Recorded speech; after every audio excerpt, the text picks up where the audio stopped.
ভোগৰ ভোগালীলৈ মাজত মাত্ৰ 2টা দিন আমি ৰাজ্যৰ বিভিন্ন প্ৰান্তৰ পৰা আপোনালোকক পৰিৱেশ দেখুৱাই আছো আৰু বিহুলৈ বুলি এতিয়া গাঁৱে গাঁৱে চলিছে প্ৰস্তুতি পিঠাপনা চিৰাসান্দহৰ যা যোগাৰ চলিছে আৰু ভেলাঘৰ সজাৰো প্ৰস্তুতি এতিয়া চলিছে দেখিবলৈ পোৱা গৈছে কোনে কিমান আটক ধুনীয়া ভেলাঘৰ সাজিব পাৰে তাৰে অংশীদাৰিতা প্ৰতিযোগিতা চলিছে এতিয়া গাঁৱে গাঁৱে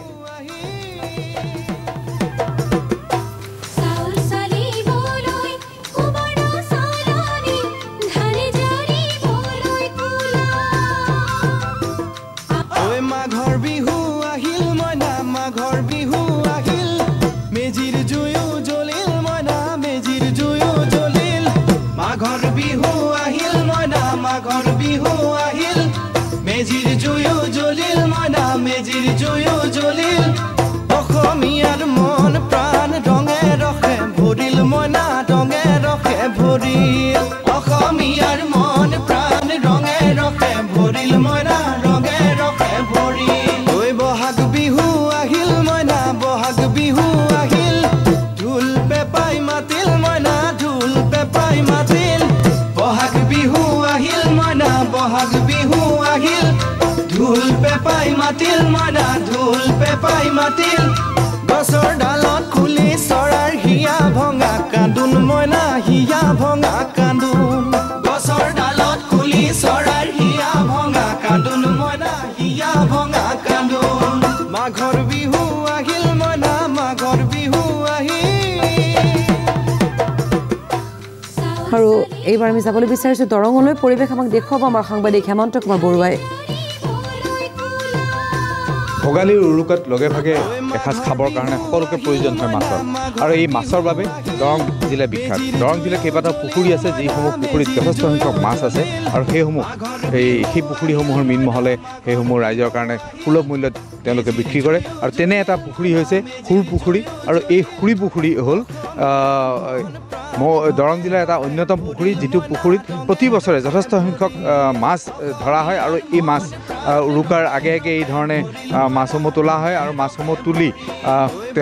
তেওঁলোকৰ যি সুকীয়া সৰু সৰু পুখুৰী আছে সেই সৰু সৰু পুখুৰীসমূহত তেওঁলোকে এই ধৰণে মাছবিলাক সংৰক্ষণ কৰে আৰু উৰুকাৰ দিনা ৰাতিপুৱা 5 বজাৰ লগে লগে তেওঁলোকে এইসমূহ বিক্ৰীৰ কাম আৰম্ভ কৰে আৰু তাৰ আগদিনাও বিভিন্ন স্থানলৈ তেওঁলোকে এইসমূহ বিক্ৰীৰ কাৰণে প্ৰেৰণ কৰে গতিকে কেমেৰা পাৰ্চন ধৰ্মই দেখুৱাই আছে এয়া সুৰি পুখুৰীৰ মীন মহলত ইতিমধ্যে মাছ ধৰাৰ কাম আৰম্ভ হৈছে আৰু এই ধৰণে মাছ ধৰি তেওঁলোকে তেওঁলোকৰ যি সৰু সৰু পুখুৰী আছে তাত সংৰক্ষণ কৰিব আৰু উৰুকাৰ দিনা তেওঁলোকে এইসমূহ বিক্ৰী কৰিব মোৰ লগত এই মীন মহলৰ সম্পাদকগৰাকী আছে আমি তেওঁৰ পৰাই জানিব বিচাৰিম যে আপোনালোকে এইবাৰ কিমানমান মাছ বিক্ৰী কৰিম বুলি ভাবিছে উৰুকাৰ কাৰণে কিমান মাছ তুলিছে ক'ত ক'ত বিক্ৰী কৰিব এইবাৰ আমি আশা কৰিছোঁ প্ৰায় 100 কুইণ্টেলৰ ওপৰ আমি মাছ পাম বুলি আশা কৰিছোঁ গতিকে আমি মাছবিলাক ধৰ গুৱাহাটী উজান বজাৰ মালিগাঁও আৰু মঙলদৈ নিয়া হয় এই মাছৰ পইচা আমি ধৰ ৰাজহুৱা উন্নয়নমূলক কামত ব্যৱহাৰ কৰা হয় শিক্ষামূলক আৰু এটা কথা জানিব বিচাৰিম যে আপোনালোকৰ এই পুখুৰীত কি কি মাছ আছে আৰু কিমান ডাঙৰ আছে আমাৰ প্ৰায় প্ৰজাতিৰ মাছ আছে চিলভাৰ কমৰ ৰৌ মিৰ্গাৰ পৰা চিতললৈ গোটেইখিনি আছে আমাৰ চিলভাৰৰ 160 টকাৰ পৰা কিলো ৱাইজৰ সিফালে 4 কিলো ওপৰত সেনেকুৱা 260 টকা এনেকুৱা পৰ্যায়লৈ মাছৰ দাম আছে আৰু ভকুৱাৰ ঠিক এনেকুৱা 260 টকাৰ পৰা মাছ আছে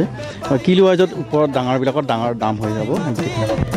ৰাইজে সুলভ মূল্যত আপোনালোকৰ পৰা মাছ কিনিব পাৰিব এই কথাটো আপুনি ক'ব বিচাৰে হয় আমি প্ৰত্যেকবাৰৰ দৰে এইবাৰো আমি আমাৰ পুখুৰী পাৰতে মাছ দিয়াৰ ব্যৱস্থা কৰিছোঁ গতিকে আমি কম ৰেটত জানো ৰাইজক উৰুকাৰ বিহুত মাছ খুৱাব পাৰোঁ হয় হেমন্ত বৰুৱা আপোনাক ধন্যবাদ জনাইছোঁ আৰু এইবাৰ আমি চাবলৈ বিচাৰিছোঁ তিনিচুকীয়ালৈ উপস্থিত আছে তিনিচুকীয়া ব্যুৰ চিফ ৰঞ্জিত দত্ত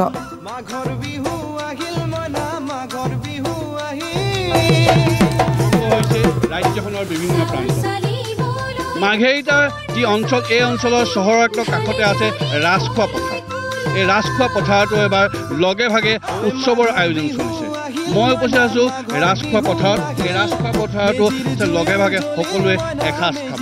আৰু আটাইতকৈ গুৰুত্বপূৰ্ণ কথা এইটো যিটো অঞ্চল এই অঞ্চল এতিয়া বিশাল যি আয়োজন চলিছে সমান্তৰালকৈ আমি দেখুৱাব বিচাৰিছোঁ বিভিন্ন এই অঞ্চলটোত বসবাস কৰা বিভিন্ন জাতি জনগোষ্ঠীয়ে মিলি একেলগে এসাঁজ খোৱাৰ প্ৰস্তুতি আৰম্ভ কৰিছে তেওঁলোকৰ নিজস্ব আৰ্হি ঘৰসমূহ তৈয়াৰী কাম আৰম্ভ হৈছে য'ত আচলতে প্ৰতিটো জনগোষ্ঠীয়ে আচলতে একেলগে এসাঁজ খোৱাৰ প্ৰস্তুতি আৰম্ভ কৰিছে আমি উপস্থিত থকা এই ঘৰটোৰ তাৎপৰ্য আছে অসমীয়া মানুহৰ যিটো ঘৰ আৰ্হি ঘৰ সেই ঘৰ আৰ্হি ইয়াত নিৰ্মাণ কৰা হৈছে উৎসাহত মহিলাসকলে আচলতে পাৰ ভঙা এক আনন্দত তেওঁলোকে সকলো মতলীয়া হৈ পৰিছে য'ত যিটো ঘৰৰ সন্মুখত তেওঁলোকে বিহু নৃত্য কৰিছে তাত তেওঁলোকে সকলো পৰম্পৰা ইয়াত দেখুৱাবলৈ চেষ্টা কৰিছে য'ত ভঁৰাল ঘৰৰ পৰা মেজিৰ পৰা আৰম্ভ কৰি গোহালি ঘৰৰ পৰা আৰম্ভ কৰি সকলোৱে থাকিব য'ত টাই সংস্কৃতি হওক বা নগা চেমা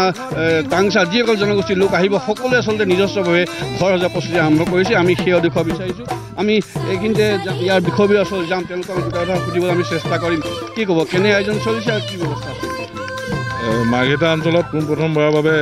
ভোগালী উৎসৱ আয়োজন কৰা হৈছে আপোনালোকে আজি আহি গম পালেই আমি এইখিনি জেগাত আমাৰ মাৰ্ঘেৰিটা অঞ্চলৰ যিমান জাতি জনগোষ্ঠী আছে সকলো জনগোষ্ঠী এটা এটা ঘৰ বনোৱাৰ চেষ্টা কৰিছোঁ ইয়াত এইটো আমাৰ অসমীয়া সংস্কৃতি যিখিনি থাকিব ইয়াত এটা গোহালি ঘৰ ভঁৰাল তাঁতৰ শাল এইটো ঘৰত গোটেইখিনি থাকিব বাকী কাষে কাষে টাই আহোম টাই খামিয়াং এইপিনে টাংচা নাগা মুঠতে মৰাণ মটক যিমান জনগোষ্ঠী আছে মাৰ্ঘেৰিটা অঞ্চলত মুঠতে 15টা জনগোষ্ঠীৰ ইয়াত ঘৰখিনি বনোৱাৰ আয়োজন কৰা হৈছে আমি এইখিনি আহি দেখুৱাইছোঁ বিভিন্ন জাতি জনগোষ্ঠী আচলতে মিলনৰ স্থলীলৈ ৰূপান্তৰ হৈছে এই মাৰ্ঘেৰিটাৰ ৰাজখোৱা পথাৰ আমি আপোনাৰ ওচৰলৈ আহিছোঁ সকলোৱে লগে ভাগে এসাঁজ খাব এনে আয়োজন চলিছে কি ব্যৱস্থা কৰিছে নাই ইয়াত আপোনালোকে দেখিছে বিভিন্ন জাতি মাৰ্ঘেৰিটা সমষ্টিৰ বিভিন্ন জাতি জনগোষ্ঠীৰ সংমিশ্ৰণৰ মিলনভূমি আৰু ইয়াতে আমি এইবাৰ এই ভোগালী উৎসৱটো বৃহত্তৰ মাৰ্ঘেৰিটা যিসকল জাতি জনগোষ্ঠী সকলোৱে লগ হৈ এটা মিলনভূমিলৈ পৰিণত কৰাৰ কাৰণে প্ৰচেষ্টা কৰা হৈছে খোৱাত সকলো থাকিব ইয়াত জানে আপোনালোকে যে আমাৰ থলুৱা খাদ্য যিসকল আছে পিঠা পনাৰ পৰা আদি কৰি আৰু বিভিন্ন জাতি জনগোষ্ঠীৰ যিসকল থলুৱা খাদ্য থাকিব সকলোখিনি ইয়াত আপোনালোকে মানে ভোগ কৰিব পাৰিব গাহৰিৰ পৰা সকলো থাকিব কাৰণ পৰম্পৰাগত যিটো সাঁজ পানী সকলো থাকিব কাৰণ বিভিন্ন জাতি জনগোষ্ঠীয়ে নিজৰ যিটো তেওঁলোকৰ যিটো পৰম্পৰাগতভাৱে বনোৱা যিসকল খাদ্য সামগ্ৰী আছে যেনেকৈ চিংফসকলৰ এটা আছে টাংচাসকলৰ আছে চেমা নগাসকলৰ আছে বা টাই আহোমৰ আছে বা অন্যান্য যিসকল জাতি জনগোষ্ঠী আছে আমাৰ এই অঞ্চলত সকলোৱে নিজৰ খাদ্য সম্ভাৰ তেওঁলোকে ইয়াত আয়োজন কৰিব আমি দেখুৱাইছোঁ আচলতে কিমান উৎসাহ কিমান আনন্দৰে আচলতে ভোগালীৰ প্ৰস্তুতি আৰম্ভ কৰিছে 2020 বৰ্ষতো আচলতে কৰোণাই সকলোৰে উৎসাহ আনন্দ ধন্যবাদ জনাইছোঁ